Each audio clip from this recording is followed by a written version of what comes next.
we're going to continue on with focusing on a couple of things involved in purchasing a house or purchasing a condominium. And that's home insurance and property taxes. We're going to go into more detail on those. And home insurance can also apply to if you're renting an apartment. Okay? So home insurance in cases is not necessarily required when you purchase a home. Okay? But it sure is recommended. And in fact, there are many institutions, financial institutions, that won't give you a mortgage unless you have home insurance. And home insurance is basically like insurance, is protection against something going wrong. So with a home, you know, something that goes wrong, well, maybe your basement floods, okay? Or your dishwasher breaks in the kitchen and it floods the kitchen and it affects and it ruins your kitchen cabinets and things like that, which can be very expensive to replace. And water damage is usually a big problem with homes, but not necessarily the only thing. You could somebody could rob your home, okay? Take your possessions, things like that. Insurance means that you don't have to, like, you pay for insurance so that when something bad happens, you don't have to pay the entire cost of replacing it. Okay? I'll just give you an example. In my house, this was, I don't know, 10 years ago. My bathroom tub faucet leaked. And it leaked so that it went onto the ceiling of my living room. And then what it did is it caused damage to the ceiling. So because of that, it would have cost me, oh, I don't know, thousands, at least a few thousand to replace. But because I had insurance, I didn't have to pay that entire replacement cost or repair cost. I only had to pay a portion of it. Okay, you still have to pay a little bit when you file an insurance claim and they're going to repair something in your house or your condo, and that's something that you pay is called a deductible. You may be familiar with that with driving. Okay, when you get vehicle insurance, you have a deductible. That means that if you get into an accident or if somebody hits you or something like that, well, the damage can be in thousands of dollars, but you don't pay that, assuming you're at fault. Let's say you're at fault for something. You would only pay like $200. That's your deductible. Or maybe you pay $500. That's your deductible. Okay. So insurance basically comes down to, okay, protecting you against damage and loss to both of the buildings and its contents in. And we're going to focus on home insurance. And we're also going to do a little bit of tenant insurance. When you see the word tenant, that means you're renting an apartment. You're a renter. That's what a tenant is. If you're in a house, you're an owner. You're a homeowner. So how do you buy insurance? Well, there's all sorts of what they call brokers or agents that represent insurance companies. And then they'll offer you certain types of insurance against certain types of damage or against certain amount of content into your home. And sometimes it can vary. Okay? And we'll talk about that there are sort of two main types of insurance you can buy. But when we're talking about home insurance, we're looking at 5 factors that are involved. First of all, there's the replacement cost of the home. Okay?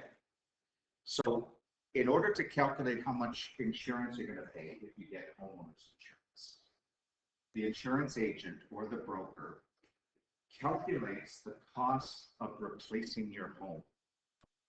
Okay? And that, very important, that doesn't necessarily mean it's the same value as how much your home would sell for.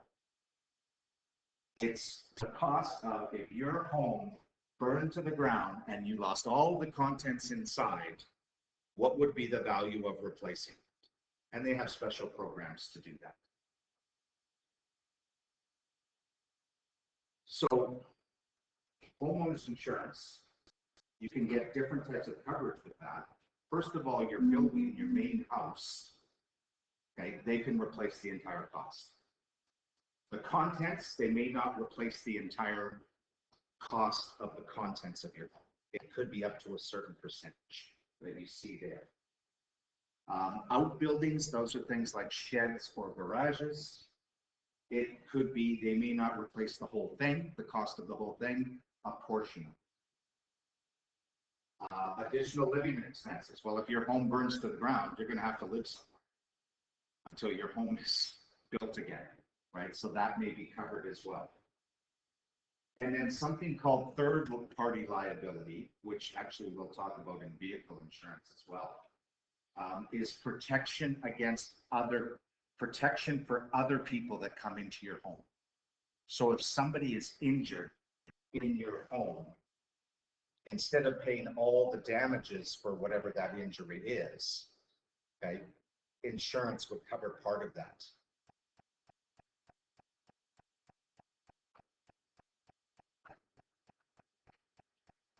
Your insurance depends on where you're located, and we're talking about Manitoba here. Okay? Like if you think about it, if you live in Winnipeg, and if you live in a residential area of Winnipeg, there are fire hydrants all over the place if your home burns, okay? The further you go out from Winnipeg or any other main city in Manitoba, the fewer fire hydrants there are going to be. So that kind of changes the insurance because that affects how well they're going to be able to save your home. So basically what they've done is they put Manitoba into 4 categories, areas. One is Metro Winnipeg, okay? 2 is homes that are outside of the city limits of Winnipeg, but they're within a certain distance of a fire hydrant. Semi-protected area 3, again, areas located outside, but even further away from the nearest fire hydrant, 8 miles. And then 4 unprotected, homes located more than 8 miles from a fire hydrant. Your insurance rate depends on what area you live in. Okay? The 2 types of coverage. You can get a standard sort of home insurance package, or you can get a comprehensive. And really the difference between the 2, the comprehensive is a little bit more expensive, but it covers more things. Okay? So as an example here, and an event they call a peril, by the way. So if something happens in your home, that's called a peril, P-E-R-I-L. So one example would be if mysterious disappearance of something valuable goes missing. Like, and common would be like jewelry. So it may not be covered by a standard policy, which means they won't pay for part or all of the replacement cost of the jewelry if it disappears. However, if you have a comprehensive, they may. So that's just one example. And really, most people get the comprehensive because it's not a huge amount more than the standard, but you're covered for more. Okay? And you never know what's going to happen. Okay? You can't control everything that happens. And number 4, I talked about the deductible, so that when something happens, and then they say, okay, it's going to cost $5,000 to replace whatever damage happened or whatever contents went missing or anything like that, You don't pay that full amount because you've been paying insurance. You only pay a portion of that amount called the deductible. Common is 500. Mine at the time when my ceiling was damaged was 1,000. But still, I think it still costs like 6,000 or 7,000 to actually do the work, but I only had to pay 1,000. And then types of coverage. You can get discounts on insurance if you have certain things in place in your home, like a burglar alarm. Or if you haven't claimed insurance for several years. Okay? If you have a new home, if you're an older person. Okay? Those are examples where your insurance, the amount that you pay, and by the way, the amount that you pay is called an insurance premium, okay, can be reduced. So let's just look at a few examples.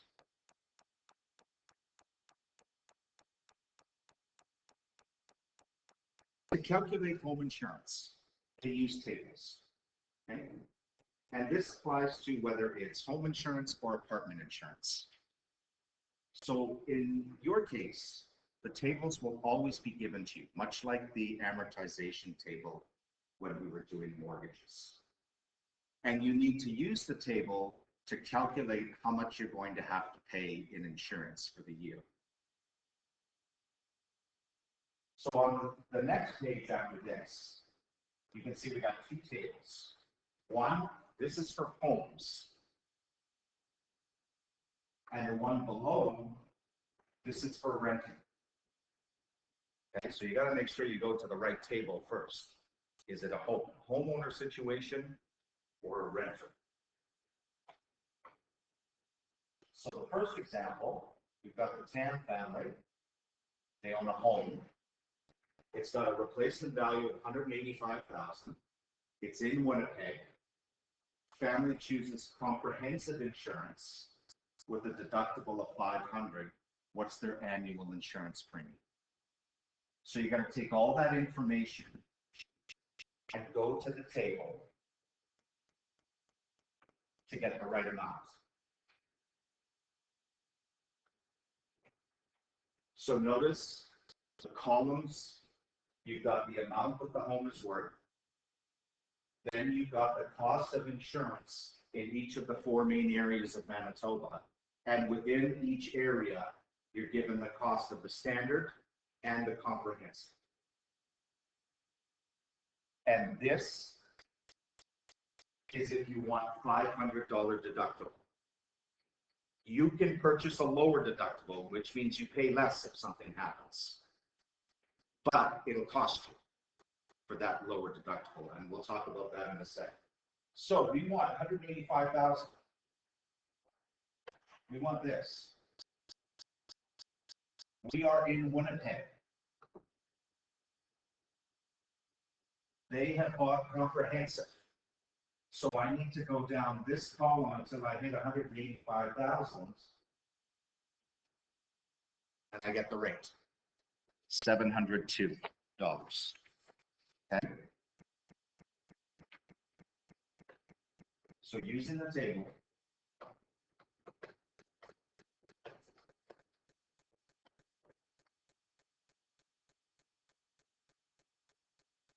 premium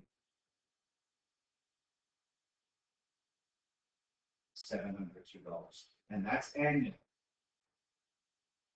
And you can pay that total amount. Remember, we talked about it's due at certain times of the year. You can pay that entire amount for the year, or you can split it up for a month.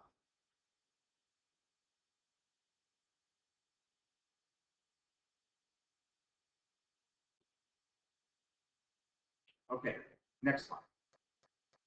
This family owns a home, so we're going to do the homeowner statement.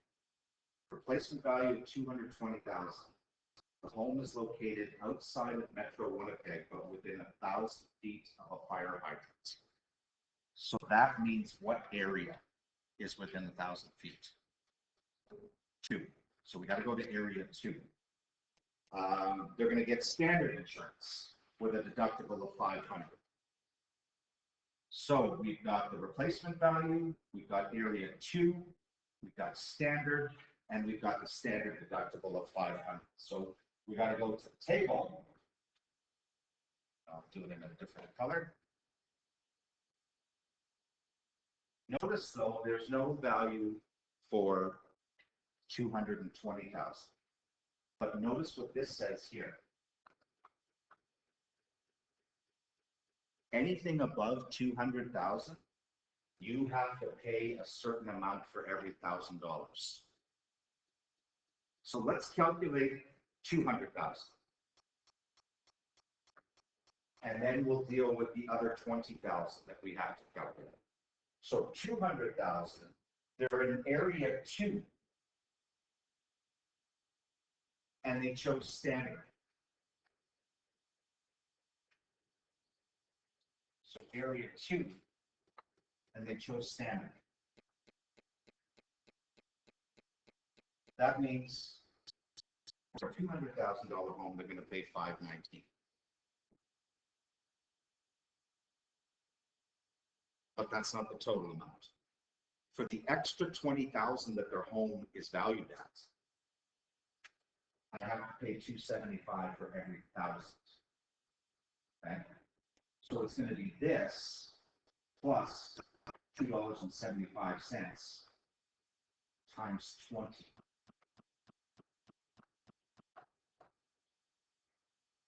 That accounts for the additional cost for the additional values above $200,000. So therefore, the cost is going to be $519. That's from the table. And that's for $200,000 value of home. Plus $2.75 times 20. And that's the extra cost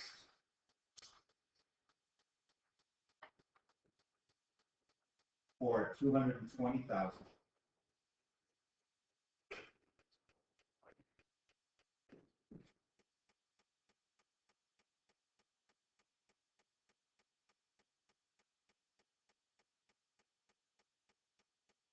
So when we calculate these two amounts, we're going to get 519 plus $55, which means that the total insurance, annual insurance, is going to be 574.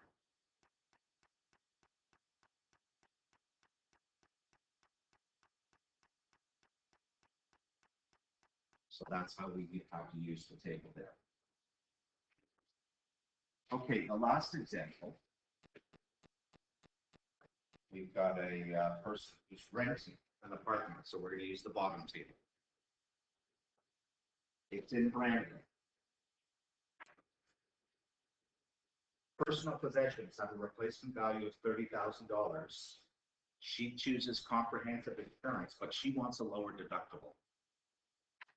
So we got to take all that information and calculate her annual insurance premium. So we got to go down to this table. And notice it's not broken up into areas. It doesn't matter what area you're in.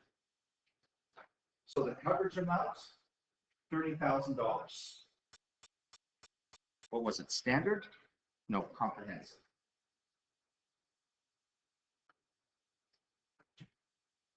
So she's paying $226. That's her $500 deductible. Okay. If she wants to go to 200, she has to increase this amount by 10%. Okay. So that means that we take 10% of $226, which is 226 times 0.1, and then we add that to the 226 to get the total.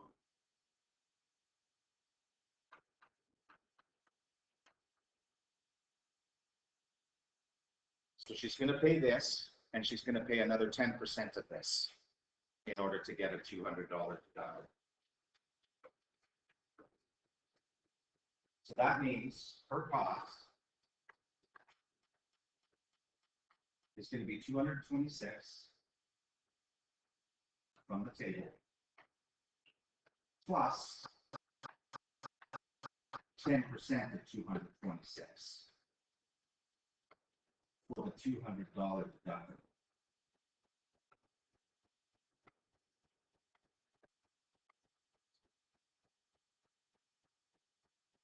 So that's going to give me $226 plus $22.60. 226 plus $22.60.